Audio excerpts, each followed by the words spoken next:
Well, hello and welcome to the Google Digital Garage for the session Safety First, Protect Yourself Online. I'm going to be doing a couple of introductions very shortly, but before we jump into today's content and the session for today, there's a couple of housekeeping tips. First and foremost, if you're having any problems hearing me or seeing me today, please go ahead and refresh your browser. It normally irons out any potential problems. Next up, we would love you to get involved with today's chat. So you would be required to have a YouTube account. Relatively easy to get set up. If you're on a laptop or a desktop, you'll be able to identify the chat on the far right-hand side. If you're on a mobile device, there's a very good chance that the chat will be just below us. So we're going to really encourage questions and queries to make sure we can make this content relevant for you and, of course, useful for you to take away and apply this within your own life, within your own communities, I suppose, with your families as well. But with that being said, let's do a quick introduction and then we'll jump into a couple more housekeeping tips before we get started. First and foremost, well, my name is Daryl. I am a trainer for the free skills training program, the Google Digital Garage. I come from an incredibly diverse background spanning various sectors across the world. But I've been very fortunate to work with well-known organizations that understand the importance of technology, but also understand the importance of being safe while using technology. So hopefully my experience that I've gained over the years of working with technology will be passed on through today's session. But I'm not here alone. We're very fortunate to have Samantha here today, who's also a Google Digital Garage trainer, and she will be moderating today's chat, answering any questions that you may have, popping in a couple of useful links for you to take away after today's session. So as mentioned, if you are currently watching right now, please go ahead and jump into the chat. Let's go say hi.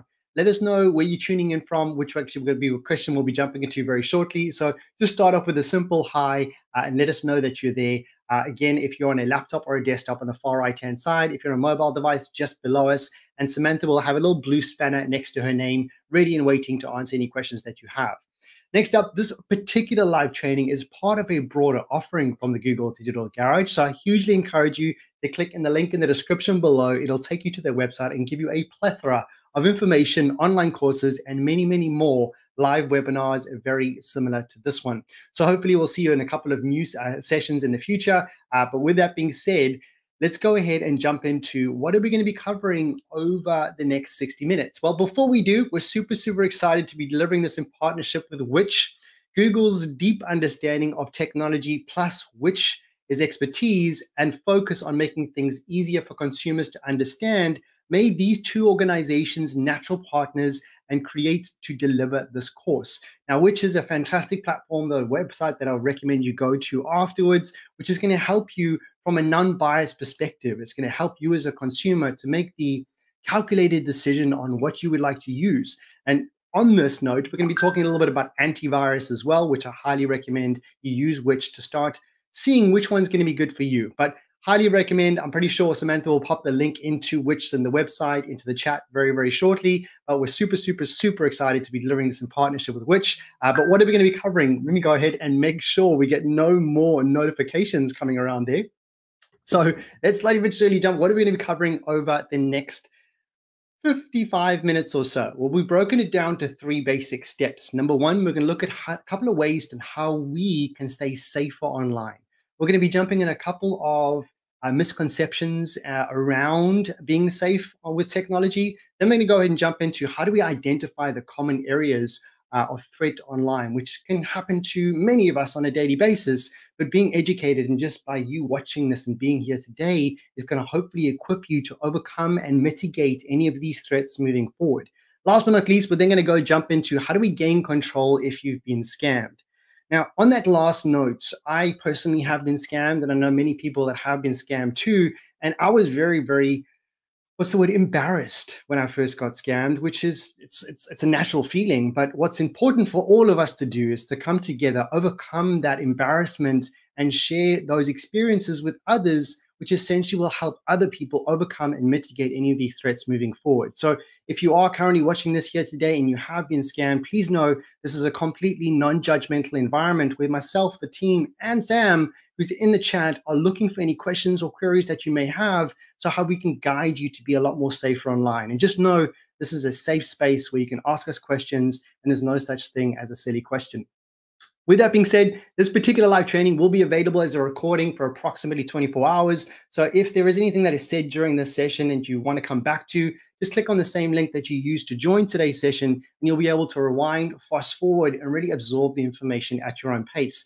But that's enough for myself, Sam, and the team. We actually want to hear from you here today. So what I'd like you to do is pop into the chat, of course, a simple hello, and let us know where you're tuning in from. And the reason we're asking you this is, first, we want to hear from you. And second of all, that to show you that we have the ability to use simple digital tools like a chat box to come together, regardless of where you are in the world. I'm currently in the UK, but often in our sessions, we get people from all walks of life, from all corners of the globe that can come together to learn.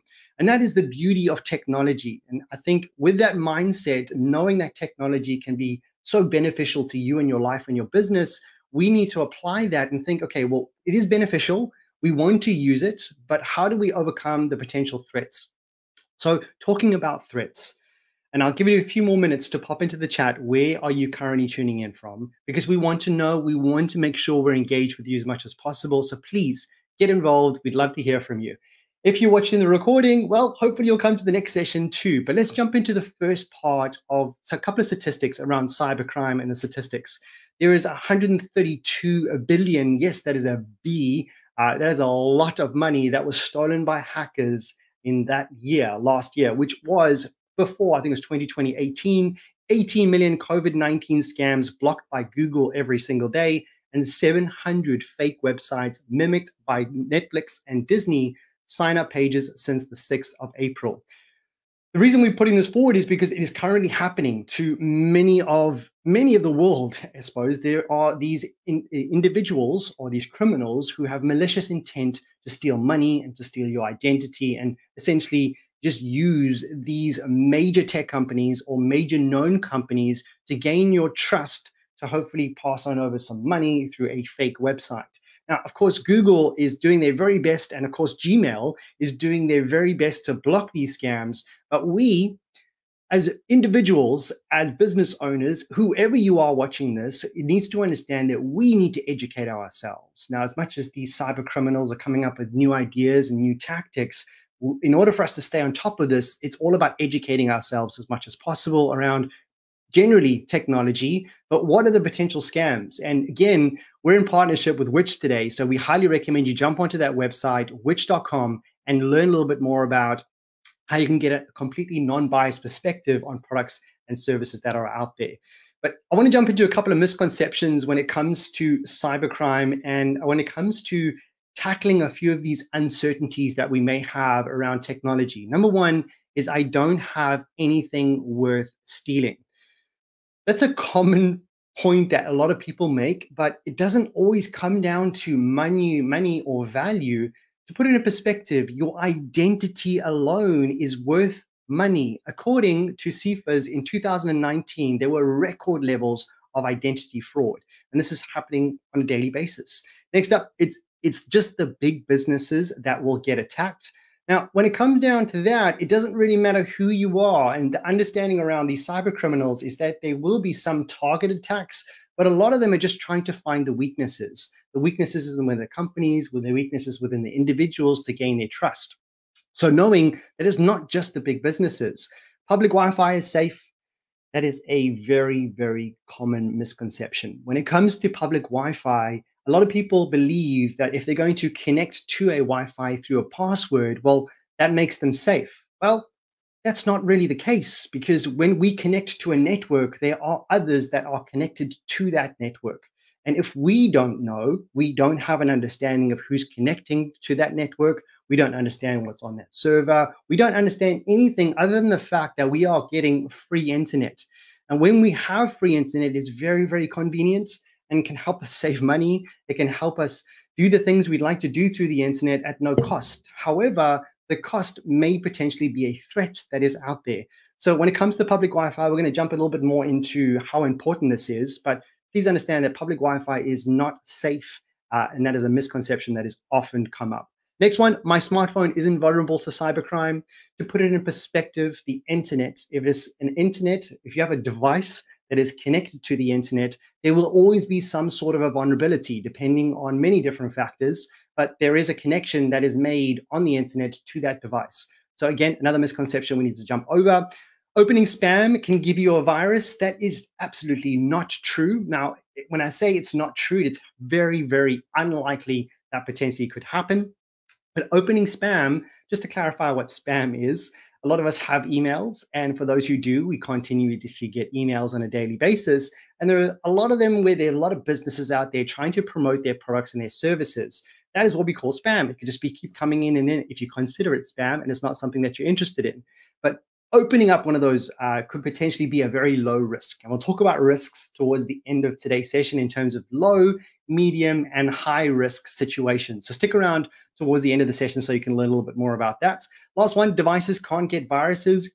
Coming back to the point that if a device is connected to the internet, if it is technology and binary zeros and ones, there is a potential that it could get a virus. So a couple of misconceptions that hopefully we've overcome. But just on the last one, devices, tablets, and iPads can indeed get malware either from installing an untrusted app or going to a malicious infected website. These generally go via a browser to make sure your browser is safe, and no computer, tablet, or smartphone is 100% virus-free forever. It just simply is not the case. So all we've done at the very beginning of today's session is go through a couple of housekeeping tips. Hopefully I've got you engaged where you can come say hello, ask us a couple of questions, and understand that you're in a safe space to ask these questions. We then jump to a couple of statistics, knowing that there is cybercrime out there. And I really, really sincerely hope that nobody here watching here today has been through though that episode of going through a scam and getting embarrassed and going through that procedure, because it is not fun. So hopefully today, if you have been, sharing is caring, and you may inspire somebody else. So do pop that into the chat. But lastly, before we jump into section number 2, we jumped into a couple of cyber misconceptions. Now, I've told you quite a few of them, pop them up on screen, but are there any other misconceptions that you currently have? Is there anything on your mind that you potentially may think may be a threat, but you're not quite sure is a threat, or vice versa? Sharing is caring, and we'd absolutely love to know if there's any questions that you have around being safe online. Is there anything that you've been told that you're not quite sure about? This is a great place for you to share that. And again, myself and Samantha are ready and waiting for those questions or those thoughts. So please do pop it into the chat. Now, I haven't seen any questions in the chat so far, so that's okay. If there's no questions at the moment, we have not really said anything too controversial as of yet. But again, pop it into the chat if you have any questions or queries. We'll welcome all of that. Next up, if you would like to give us some feedback on today's session, if you're gaining some value, we'd love to know your feedback. Please go to goo.gle/digital garage feedback, and we'd love to know what you thought about this session. We'll be reminding you about this towards the end of today's session and towards the middle. On that note, we'll also be welcoming any questions a little bit later after the next session. So as the session's going along, if you have any questions, pop it into the chat. Myself and Samantha would love to know. But let's go ahead and jump into the second part of today's session, which is ways to be safer online.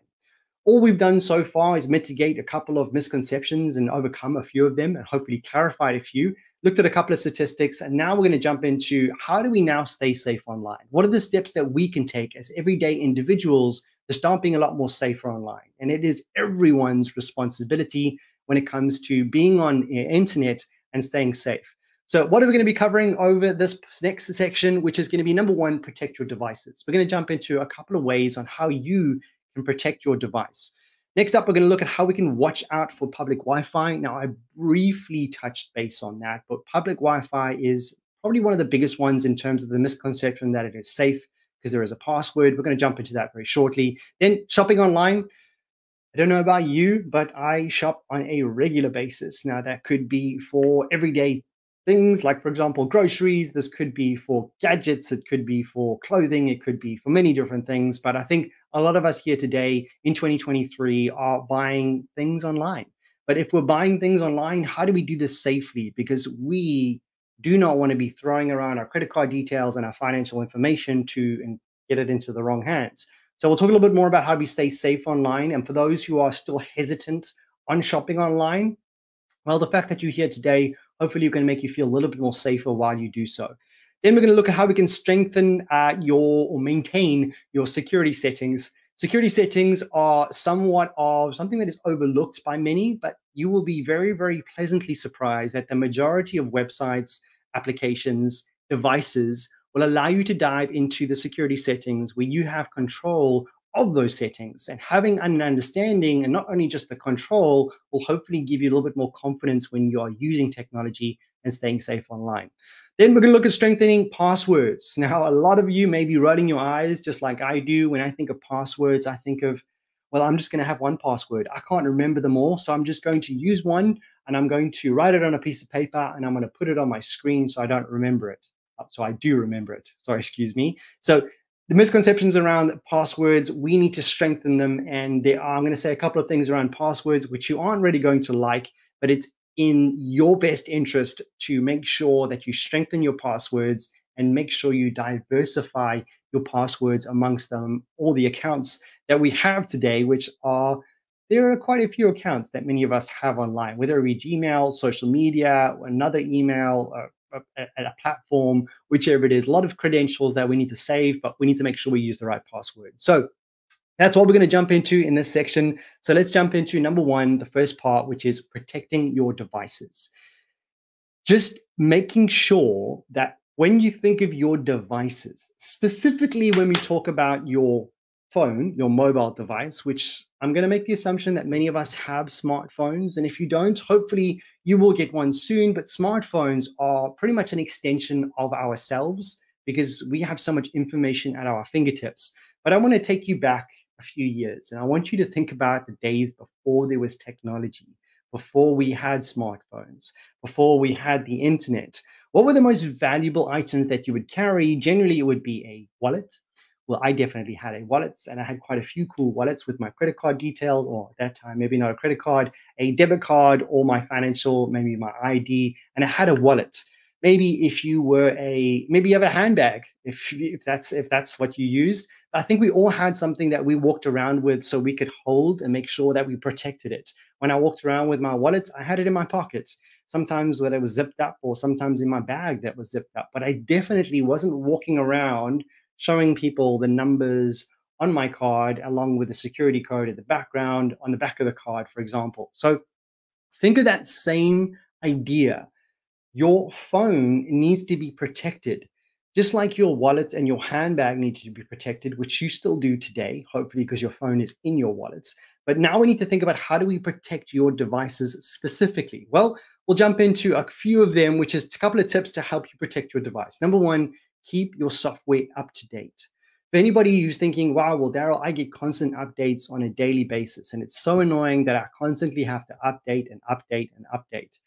As much as it may be an inconvenience for many of us that is either time consuming or we're using the data, it is very, very important that you update your devices, update any of the applications that you are using. The reason being is that many of these updates are regarding the features or the UI, in other words, how it appears, the user interface. But many of the times, these updates include security updates.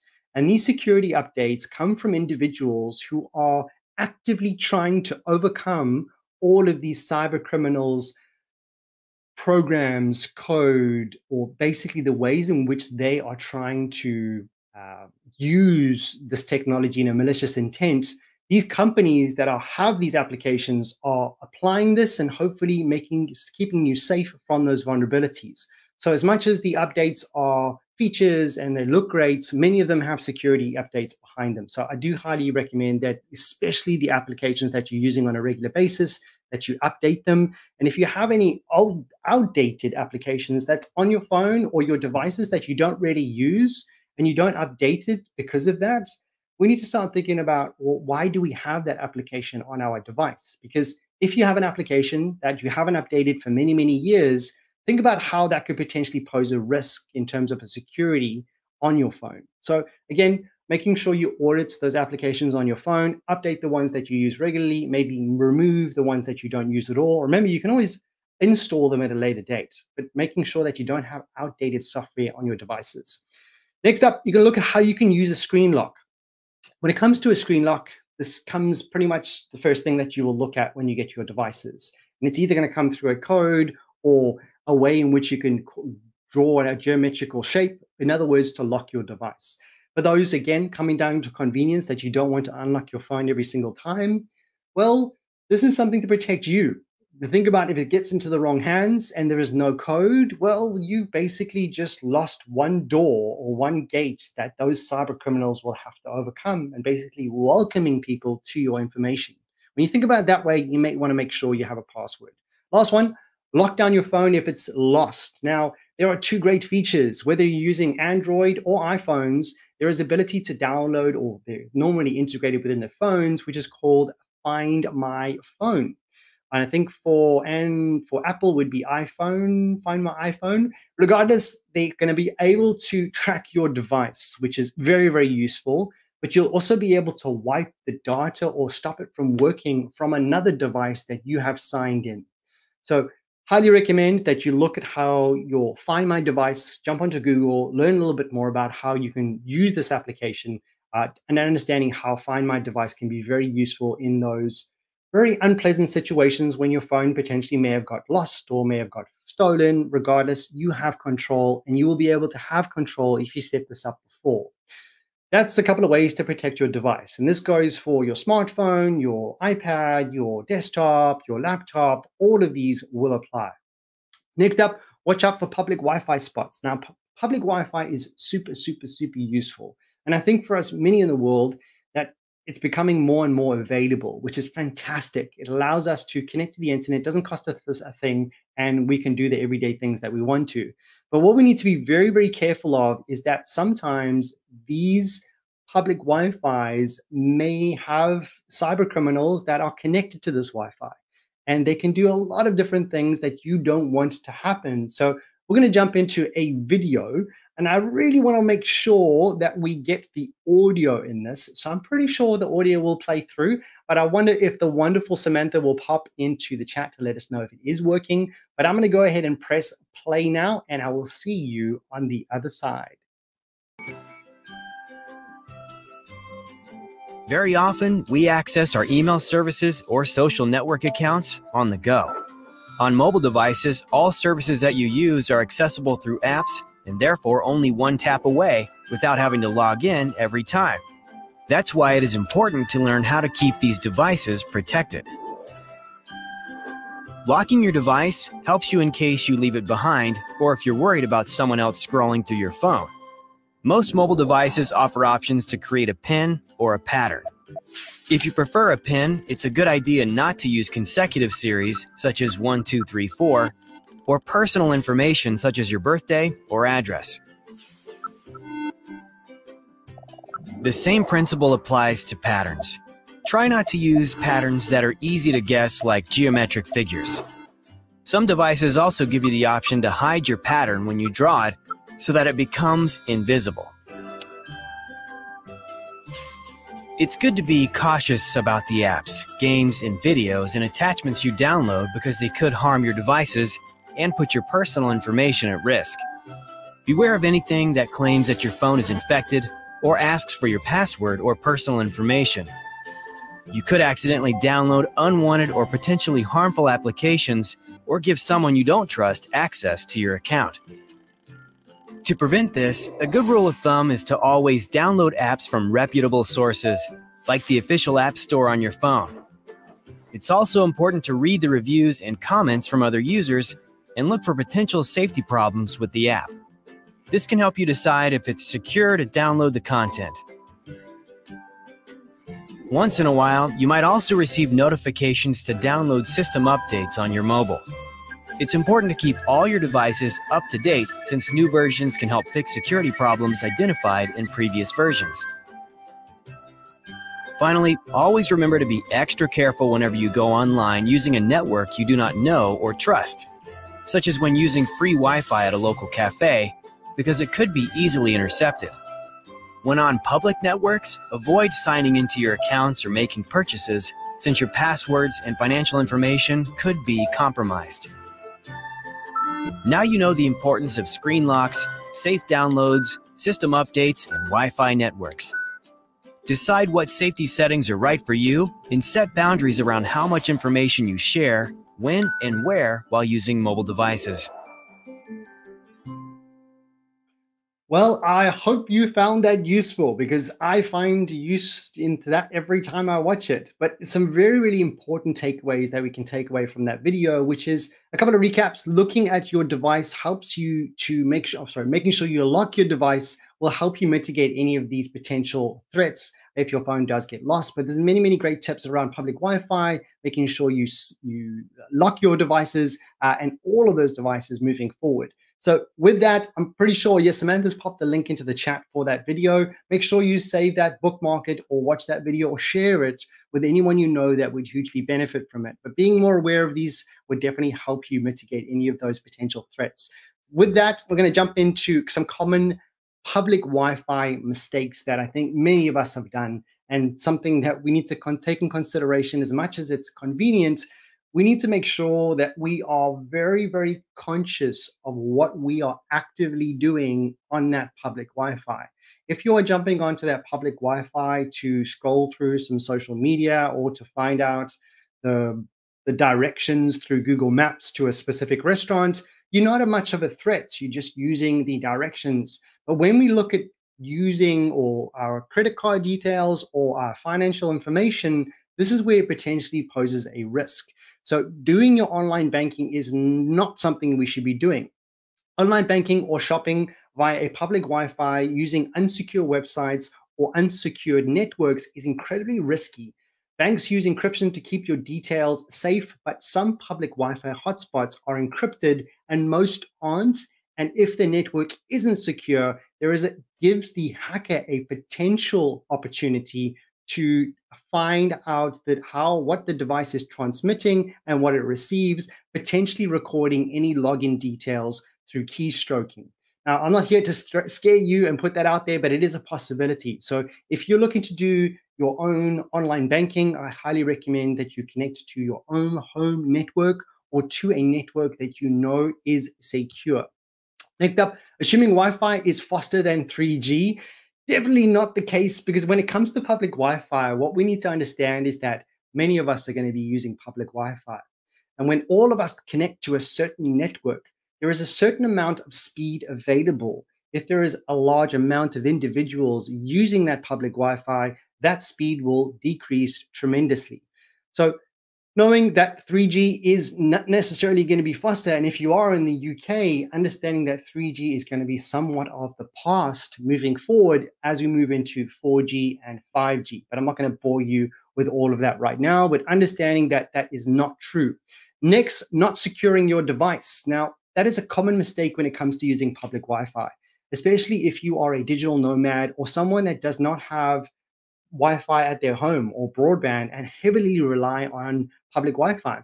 Well, if you are going to be using public Wi-Fi, we want to make sure that we secure your device in the best possible way. And doing too much on the public Wi-Fi, again, could potentially put you at risk. When you get so comfortable using the internet and having that free Wi-Fi, you may be scrolling through social media and you may find something that you really like on social media. And then you're like, oh, I like that. And then you start going through the process of buying that product, just thinking it's going to be a great purchase that you're going to be using and it's going to be coming to your house to use, but not understanding that you're on a public Wi-Fi and you're about to make a transaction that could potentially be overlooked by a individual with a malicious intent. The last one is very, very important. I heard this from a family member actually, and they said, well, I always download and update all my apps on my phone when I have free Wi-Fi. And that is a big, big no-no. So when it comes to installing Wi-Fi, installing software, it's a very similar idea when it comes to using your financial information.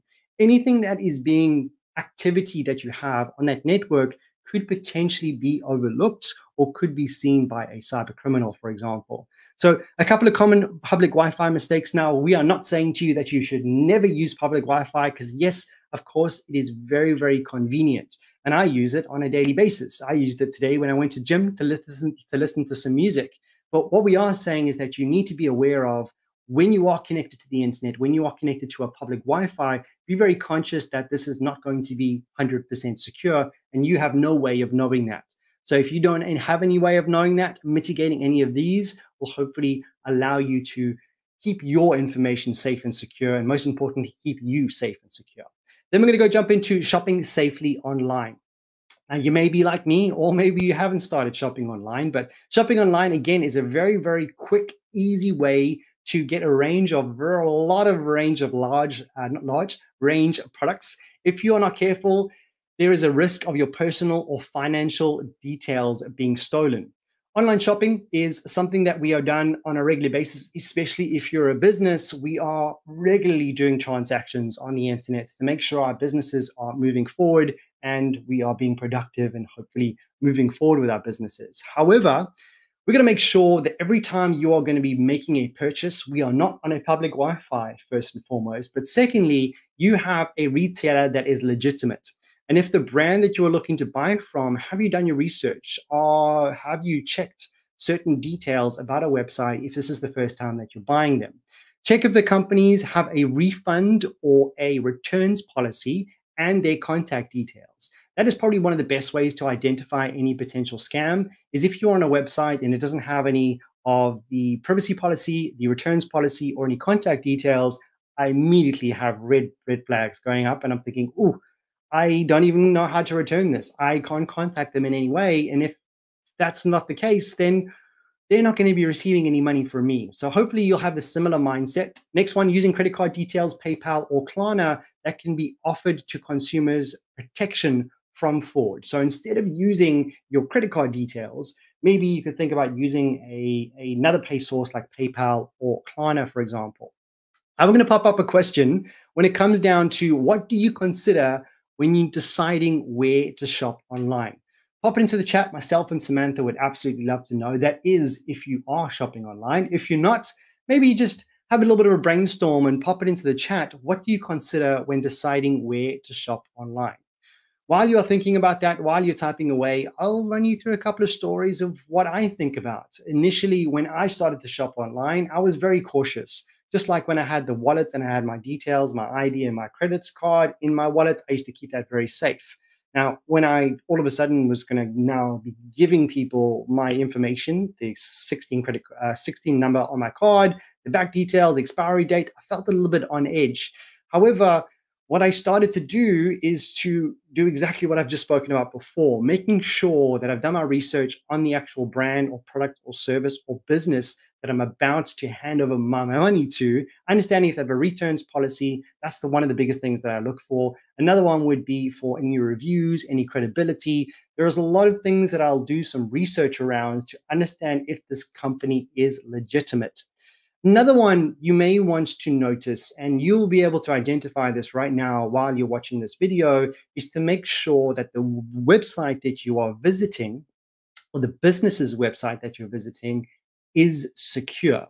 How do we find out if it's secure? Well, there's a great way to do that. We're going to find a padlock, which is going to be next to your URL. In other words, the domain name, for example, www.google.com or whichever website you have. Just to the left of that, you'll have a padlock, which will tell you if it has a security certificate, for example. Now, I don't want to complicate it and get too technical, but there are certain ways in which your information can be encrypted when you are on your device trying to contact another website. And that is being done through something called an SSL certificate, which is a secure socket layer, an acronym that you may or may not use, or the predecessor, which is now TLS, which is Transport Layer Security. Both of those are going to help you be a lot more secure. So make sure you keep an eye out for that padlock on the top left-hand side. I haven't seen anything in the chat so far, but please, we welcome any questions or thoughts around this. Pop it into the chat. Myself and Sam would love to know. Jumping into shopping online securely, not security. Number one, look for familiar sites. Now, that's become the norm for me. There will be a website that I purchase from. I receive the details, receive the package. All well is good and well. In the future, I feel a lot more confident using that website because I've been through that process before and I know they're reliable firsthand. The next one is making sure the website is secure. As I just spoke about that padlock, that is the padlock that we want to look for. Is the connection with this website secure? And this can be done through that security certificate that I spoke about before. Then check their privacy policy. That is the biggest one.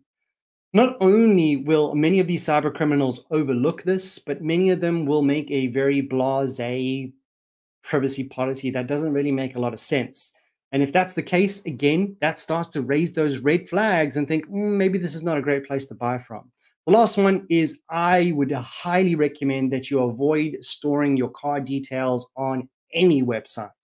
And that's my personal preference. Some people will choose to store their card details on a platform that they buy on a regular basis. Again, this comes down to preference. But if you are more of an individual that'd like to be a lot more safe and secure online, by mitigating this out and not having this information stored in any other location will hopefully mitigate any potential threats. So hopefully you see where I'm going with this. So it really comes down to the question of convenience of just having it stored or potentially saving you from being scammed or losing money in the future just by simply putting those card details every single time you purchase. Just like you would go to the shop to buy a simple cool drink, you would use that transaction to buy that specific beverage. Very similar idea when it comes to the internet. However, the internet will have the potential to save that information. So that's one way to think about it. Be very, very secure when you're shopping online, making sure you look for familiar websites, making sure it's secure, check that privacy policy, and make sure you do avoid storing those card details. And around those card details, normally when you make a purchase, on the top right-hand side, the moment you make that purchase, there will be a prompt from your browser or someone on the website saying, would you like to save this card? I would just say no. Then we're going to jump into maintain your security settings. Now, how familiar are you with your security settings? Because I'm going to give you some good news and some more good news. The first good news is that when it comes to security settings, you have a lot of control. You have the ability to basically see what's happening on my device. How do I take control of my security? The next one is the fact that you have this on pretty much all the devices that you have, unless your device was made many, many, many years ago. The majority of devices will give you the ability to jump into the settings. And that is normally located by a gear cog. That will be a button that you can click onto. So with that, update your privacy and security settings on your devices. Now, what we do recommend is that you should start your security settings across all your social media channels, for example. And the reason I'm going to introduce you to the first part, which is the security settings of your social media, is that we live in the social media era. Many of us are using social media on a daily basis, but not a lot of us, a little bit of a tongue twister, not a lot of us are aware of the security settings that we have the ability to dive into. So what I recommend you do is jump into whatever social media platform you're going to, your choice. Just to start off on, try to find the gear cog or find a menu. Normally goes in that hamburger menu, but I've been about hamburger. It's like those 3 lines. Or if you're on a desktop, you want to go find the settings button. When you find that settings place, you want to go find the security settings and start exploring that. And what you'll soon realize, the second part of the good news, is that the majority of these platforms and devices will have a very similar format on how you will go through these settings. Now, some devices and some applications will vary in terms of the features and options that you have around security, but the bulk of them will be very similar to the rest of them. That's just something to keep in mind, so you don't feel like you have to remember all the security settings and remember everything. A lot of them will become a lot more familiar as you go through. So myself, and I'm pretty sure the team, is going to recommend that you go through those settings as much as possible. The next one is super, super cool, and I could be slightly biased and slightly googly for Google, but if you are using Google as a go-to and you use it on a daily basis, we highly recommend you jump into the security checkup in your account. Now, all you'll need to do this is basically jump into your Google account, and this option will be available. There will be a high chance that you will see what you see on the right-hand side and saying security setup. Hopefully you've got all green ticks, but if you haven't, it'd be very, very well advised for you to go through those settings. Firstly, to understand what current settings you have, but also making sure you're secure. The next one is going to be cautious with apps. Being careful with apps and choose where you download these apps for. The recommended place to download these would be from an official app store. Now, that's going to be Google Play Store, or it's going to be the Apple App Store, or the Microsoft App Store, or whichever app store you're going to be jumping into, making sure it is an official app store. And the reason being, and the reason behind this, is that a lot of these app stores will go through a lot of rigid what's the pathway to get their applications on this specific app store. And going through this process allows you to be a little bit more calmer and be a little bit more, what's the word I'm looking for, safe and secure, knowing that they've gone through a rigid process to get that application on that official store. And if they have gone through that process and they are now on that app store, there is a little bit of a, I suppose, confidence that I have behind that. When you look at downloading apps from random websites, this is where we need to start getting those red flags. Because why are we downloading this application from a random location that we're not aware of, that hasn't gone through that rigid process that I've just spoken about? When it comes to applications, the one thing that I look at the majority of the time, just like with most businesses, I will look at the reviews. And this is a good indicator on how this app is performing, but it'll also give you an indication on, is this trustworthy or not? Hopefully, someone previously didn't go through anything too traumatic, but if they've experienced had a bad experience, then they hopefully will review about it. And again, this comes back to what we said at the very beginning is when we get scammed and these things happen to us, a lot of us will become embarrassed, become shell, and we just get into ourselves and forget about it and not tell anybody. The best thing you can do is tell people. And the more you tell people, will help them be a little bit more safer online. So when it comes to apps, just to make it short and brief, make sure you download from an official app store and making sure you check the reviews, which will give you a good indication whether it's a good application or not, especially from a security standpoint. Lastly, before we jump on to the next one, is also find out when was the most recent update. Because if there is an application that is out there and it hasn't been updated for quite some time, that's an immediate alarm bell and a red flag for me, because as I said at the beginning, as much as we are evolving, these cyber criminals are evolving as well, along with the software that it's helping us overcome these potential threats. That comes within the updates of the apps. And if there's no updates, that means, and that tells me that there isn't a regular update to help me be more secure. Is there no security updates? Now, I could be slightly overthinking this, but it's something to take in consideration. And when you're thinking about being safe online, being extra cautious is always going to help you. But also talking about it may help you even further. So if you're enjoying this session and you've got any questions or queries, please pop it into the chat. Myself and Sam would absolutely love to know.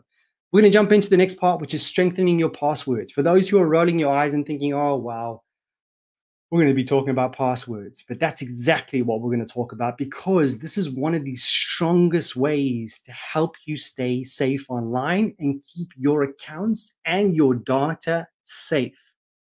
Why would you not want to create a safe password? For those looking, well, because I'm not going to remember it. Well, hopefully you'll remember it, but we're going to make sure it's difficult that nobody else will remember it, or no one will be able to find it or be able to use such an easy password like password 123. For someone that's watching that and has that password, you change your password immediately. So let's jump into it. How do we now create strong passwords? Well, a couple of considerations for strong passwords would be to use strong passwords. And we're going to be using a tactic that is something that I use for all of my passwords and something that I will advocate for many people, because it is proven to help you be more secure with these strengthened passwords. The second one is for those who maybe don't really want to remember or can't remember these passwords because they have about 100 accounts and they do not know how to create passwords for 100 accounts and remember 100 of those accounts. Well, maybe you want to think about using the Google password software or just any password software. I'll jump to in a second. The last one is two-step verification. If anybody watching, please tell me, yes or no, do you currently have two-step verification set up on your account? If you don't want to pop into the chat, please make sure you think about that, because every login detail, when I say every, I can't say that it is every single login in the world, but the majority of logins will allow you to add a two-step verification. For those thinking, what is he talking about? Well, let's jump into it at the end. But let's jump into first is strong passwords. Let's look at ways on how we can create a strong password for you right now. What I'd like you to do is to look around you and find out 3 random words. Look around you. You can even use your feelings. For example, I could say happy because it's Friday. That's one word. The second one is going to be a water bottle. That's actually 3 words. That's boom. I've got it. I've got water, I've got happy, and I've got bottle. What are your 3 words? Either pop it into the chat or just write it down. Now that you have those 3 words, I want you to start thinking about characters to follow up on that. And essentially what we're going to be doing with these 3 words is we're going to start to move things around. So we're going to be using 3 words that hopefully you will remember. Have I remembered them already? Yes, water, bottle, and happy. And then I'm going to choose a couple of numbers and a couple of characters like an exclamation mark or some punctuation marks to diversify and make sure the password isn't just those 3 words with the same number at the end. So how do we do that? Well, pick up those 3 words. With those 3 words on that first account that you want to create a new password on, feel free to use those 3 words and then use a number and a punctuation mark, like an exclamation mark or a percentage sign, whatever the software or application is going to accept. Then what I would recommend is that we start to change these 3 words for all of the other passwords. So now for the next password, I'm still going to be choosing happy, bottle, and water. However, what I may change now is instead of saying water, as in WATR, I will say W at symbol TER. What's that going to allow me to do now is still have the same word. I'll still remember it, but the character is going to be different, which is going to strengthen your password even further. So instead of having a password 123, you now have water with a at symbol for an A, and maybe for the E, I have another punctuation mark, and I have an exclamation mark between the 3 letters. Hopefully you're starting to see where I'm going with this. And maybe iterating a few passwords on your piece of paper right now. And this is a great way for you to create multiple passwords that will be a lot more memorable, but it'll also be a lot more safe and secure. If you are like Daryl, Samantha, I'm never going to do this. I'm never going to remember 50 passwords. Well, then you maybe think about using a password software. Keeping track of multiple passwords can be a pain. But if there are tools that can help you, one of them would be password managers like LastPass. Create strong passwords. And what you will need to do is create one mega strong password, which will give you the ability to dive into that account, which will give you all of the passwords that will be safe and secure within this password manager. And that one password that you do have, my personal advice would be to change that on a regular basis, whether it be weekly, monthly, bi-weekly, bi-monthly, whatever your choice is. That one password is going to help you stay safe and secure along with all of your other passwords. So use the Google Password Manager. Let Chrome create and remember a lot of your strong passwords. If you're using Google Chrome and you're about to create an account, Google will actually suggest some passwords for you. Now, these passwords are going to be a lot more sophisticated, like a small x, capital F, a 2, a 1, a punctuation mark, and a bunch of characters that are going to be very difficult to cipher and understand. What we recommend is using Google Chrome to save your passwords, and it will make you keep a lot more safe and secure. Now, the last one, I haven't seen anyone pop into the chat if you have or not thought about having a 2-step verification, but when you enable 2-step verification, also known as a 2-factor authentication, yes, that's the word, you can add an extra layer of security to your account and sign in to basically what you will need is your name, or your login details. So in other words, your email address and your password, which is most of the time we need those credentials to log into anything these days. However, once you've got the correct email and the correct password, a second number or a number will be sent to a device that you own, that you pre-authorized, that will send you a code. And let's say, for example, I jumped onto my laptop and I'm about to sign in with my username and my password. I click enter. The moment I click enter, another prompt will say, we have sent a security code to this device. Then only if I have my device, which will most likely be my smartphone or the device that I'm using, I will then receive a message with a 6-digit code or a code, depending on which platform or software you're going to be using. And only if I input this code, I will then gain access to that account. Now, hopefully you understand the importance of this. So let's say, for example, I'm a random malicious cyber criminal who's jumped onto a laptop and feels like I can just jump in.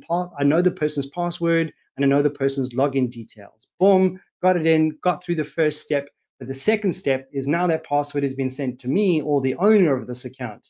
Now, that cyber criminal does not have access, hopefully, does not have access to your device. Without that code, they will not be able to log into that specific account. So hopefully you'll understand how amazing this specific verification and this layer of security will give you within your realm of being online. Now, next up, we're going to talk a little bit more about anti-software or antivirus software is the word I'm looking for. There's many out there. And what you'll see on screen is there is free and there's paid. You also notice that there's the same one that's on free and paid. So many of these will have a freemium version, so it'll allow you to download the actual software and you'll have access to parts of that software.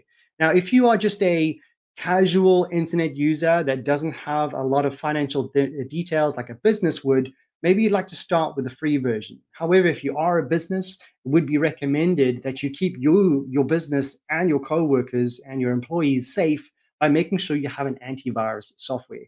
Now, which one would we choose? Well, this is when you're in luck. Remember, we're in partnership with today's session with Which, and hopefully you will jump onto that website. Just jump into Google, type in Which, and you'll be able to find that website. Once you click onto it, it will be able to give you a completely non-biased opinion around these softwares to help give you more information to make a calculated decision on what software you need to start with or which one you maybe should start thinking about downloading and using on your devices. Okay, we've got about 9 minutes left, so we're going to jump into pause any questions. There are no questions, so that's great. Either you're just absorbing this information really well, but please don't be shy, especially towards the end of today's session. We welcome any questions or queries, and we want to make sure that you feel safe to do so. And we welcome any of those questions or queries. So we'll jump into the last part, which is common threats and what you can do. What have we spoken about first? Well, number one, we looked at a couple of misconceptions, and we looked at a couple of the potential scams are out there. Then we looked at how we can protect yourself online. But now, what happens when you potentially have undergone a threat? How do we move forward? What are the actions that we need to take? Well, the first one, what I recommend you do is make sure that you don't feel embarrassed. Remember, these cyber criminals, their primary goal is to try to attack individuals or businesses with basically find their weaknesses. And all we need to do is come together, share what is happening to basically help others to make sure they don't get scammed. And I know I've said that quite a few times, but it really does come down to just sharing with each other what you've been through and how you can potentially help others. So can you describe what malware means? Pop it into the chat, because that's a big of a buzzword when it comes down to cybersecurity. There's malware, there's phishing, there's all these type of things. So, well, pop it into the chat. But while you do, I'm going to go ahead and introduce you to what malware is. It's a software which is specifically designed to disrupt, damage, or gain unauthorized access to a computer system. A computer virus is a malicious software, also known as malware, that can be executed, replicated, and it basically is designed to modify computer programs in inserting its own code. Now, there's a couple of types of malware, which would be ransomware and Trojan horses. Now, these couple of words, it's like, well, what is he talking about horses now? So ransomware is where a cyber criminal will try to steal information and encrypt it so it is unreadable. And once they've got that data and they've created, making sure it's encrypted, they will then go to that business and say, well, you need to pay us a certain amount of money for us to release this information to you. That's what we call ransomware. When it comes to Trojan horses, these are types of softwares that will install itself without you knowing and do things like capture your keystrokes, deleting your files, or have access to your network. Some pretty scary stuff, but being aware of it is the very first step. The second one is going to be, the first example is going to be shown on screen right now, where you will see an email. Look out for the warning symbols, the warning signs, the big red flags. This will be protected, and you will notice this within your majority of the email providers out there, especially Gmail, because I see it on a regular basis. May come up in a pop-up. Now, this may have popped up on your screen. The best thing for you to do when this happens is to not get stressed out, not get alerted. Simply close it up, run an antivirus, and go from there. So you do not want to interact with any of this. What I do recommend you do is close it, run an antivirus software, and if you really need some extra help, take that device to someone who can help you have a look at what is happening with this antivirus. The next one is phishing and scams designed to create your trust so that you will hand over your money and your personal details. Remember at the very beginning, we said that money and those who believe that there is nothing worth stealing, even if you don't have a large amount of money, your identity alone is worth a lot of money. So how do we pick out a few phishing scams? Well, we've just been through so many pretty traumatic stuff around COVID and the pandemic, but the cyber criminals found a way to try and use this against us. So they used something that was very, very popular, is not the word I'm going to be using. That was something that was very well known, and they manipulated that to send us a message or people a message to make them believe that this message is from the government, which will hopefully, or for them, hopefully think that they will get stressed out. They will click on a few links and tricking them into giving them payment, which won't go to the gov.uk, but will go to these cyber criminals. So essentially, they're using big names and trying to gain your trust. Another one would be PayPal. Fraudulent emails typically claim that you owe money, you've got something run, you won a prize, or you want to get rich quick. The best thing to think about this is if something happens like this, if it feels too good to be true, unfortunately, it most likely is. If it is too good to be true, take a step back, analyze it, take control. If you're really, really inquisitive, take your own initiative to jump online and do some research.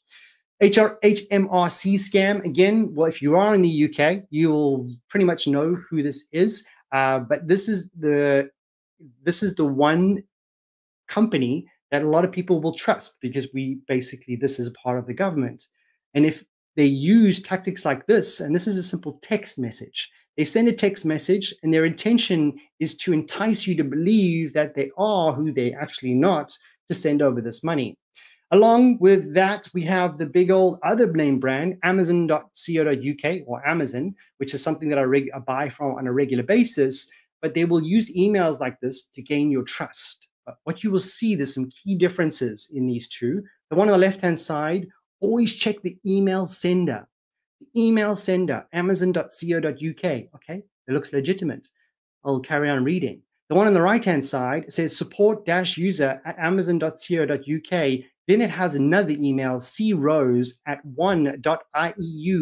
Oh, no. Why do we have other emails in my order confirmation with my financial information? Red flag, red flag, red flag. What these individuals are trying to do is to gain your trust and go, oh, this is not my order. Click onto that link and make them believe and take them to a website that will get you to sign in. And once you've signed in, this is a fake sign in, which will basically be a gateway for you to pop in your username and your password, which will actually won't sign you in, but will just give that information to that cyber criminal. I'm running close out of time, so we're going to slowly but surely move towards the end, and I'm going to give you a quiz to jump into, to give you a little bit of homework. But before we do, the last one is messaging app scams. Have you heard of this one? Sainsbury's, if you're in the UK, is giving away £100 gift cards. Oh, I would absolutely love that. Well, free food, free gifts. Basically, it's looking to entice me. If it's too good to be true, take a step back and realize it most likely is. But what they're designing this specific scam for you to do is to click on that link, which will take them to a so-called legitimate website designed to trick you and your scam, your friends, to passing on information. So there's a few examples that we've given you, but to take this a little bit further, to test your knowledge, I highly recommend you go to this website, phishingquizwithgoogle.com, to jump into a couple of quizzes that will help you identify and spot if you're being phished. The last one is social media scams. Now, the biggest one on social media is we are regularly on social media, and there's so many different posts. How do we know which one's right? How do we know which one's not? By going through trainings like this, you'll understand that an image on the left-hand side, Instagram, they're offering an iPhone for no money. That has got to be a scam, because we don't receive just stuff for free. When you start thinking about that in that perspective, you maybe want to question yourself. And when it comes to your friends, they potentially could create an entire new profile with a friend that you know just popped as a profile picture and impersonate that individual. When it comes to impersonations and catfishing, the best thing I recommend you do is look at their profile, look at their activity. If it looks dodgy, it most likely is. and make sure you pick up the phone and call them if you know them, to make them aware that someone is using their profile wrongfully and they shouldn't be doing it. But I'll run out of time. I don't see there's any questions so far. I'd like to say a big thank you to Samantha for moderating today's chat and being here today with today's session. But how do you gain control if you've been scammed? There's a couple of things that we need to jump into: low, medium, and high risk. If you receive lots of scam emails and you've opened one, you're okay. If you've replied to an email and you've clicked onto an email, you're at a medium risk. But make sure that you're not continuing that conversation and passing on information that is personal and private. High risk, if you've given over your details for your financial informations, or you've downloaded a file that will give you a bit of a red flag. So how do we overcome this if you've been scammed? Disconnect from the internet immediately. Run an antivirus software, change any passwords you believe is compromised, and if it's financial, contact your bank immediately, and they'll be able to help you. Most major banks will help you with that fraud. But if you are not sure what to do afterwards, please make sure you're reporting this. Remember, if we don't report these things, it won't help others. So if you've been scammed, I know it's embarrassing. I've been there. Make sure you overcome that embarrassment and tell more people. But if you're in doubt, make sure you stay one step ahead and make sure you jump into our partner's website, which is which.com. But with that being said, we're going to wrap up today's session. What are your next steps? Please make sure you jump into the link in the description below. There's many, many more sessions coming your way. Many, many more. But lovely to deliver today's session. Thanks to Sam. Thanks to everybody for today's session. But without further ado, please go ahead and leave us a review. Go to goo.gle/digital garage feedback. Make sure you look after yourself. Make sure you look after each other. Thank you for staying the extra 2 minutes, and bye for now.